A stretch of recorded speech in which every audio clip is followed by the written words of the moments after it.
तो तीसरी कविता जो मैं पढ़ने वाला हूँ, दरअसल तीसरी नहीं, मैं तीसरी कविता रविंद्रनाथ टैगोर जी की पढ़ रहा हूँ। वैसे ये 48 पोइट्री है गीतांजलि के पुस्तक से। तो कविता कुछ इस प्रकार है कि शांति का प्रभात रूपी समुद्र पक्षियों के गान रूपी तरंगों में फूट निकला।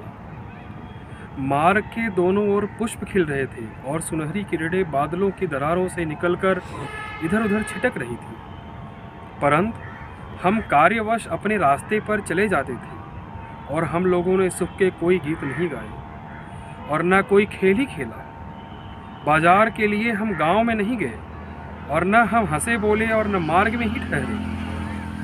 ज्यों-ज्यों समय बीतता जाता था हम अपने पैर तेजी से उठाते जाते थे।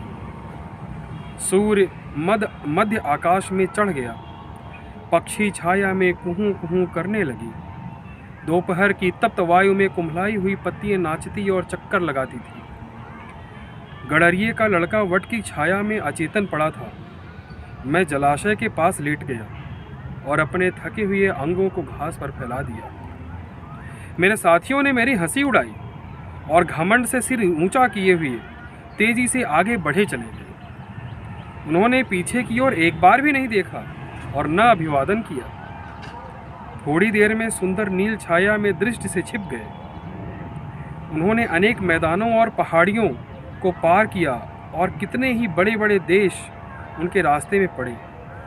वीर यात्रियों, तुम धन्य हो। उपहास और निंदा ने मुझसे उठने का आग्रह किया, परंतु मेरे हृदय ने एक न मानी। मैंने अपने आप को रमणीय वृक्षों की छाया के तले आनंद में अगाध अगौरों में निमग्न कर दिया। रवि रश्मियों की सुंदर कारीगरी से विभूषित हरित छाया का विश्राम धीरे धीरे अपना प्रभाव मेरे हृदय पर डालने लगा। मैं भूल गया कि मैं किस लिए यात्रा करने निकला था। मनोरम छाया और मधुर गान के कौतुक में मुझे अनायास ही अचेतन हो जाना पड़ा।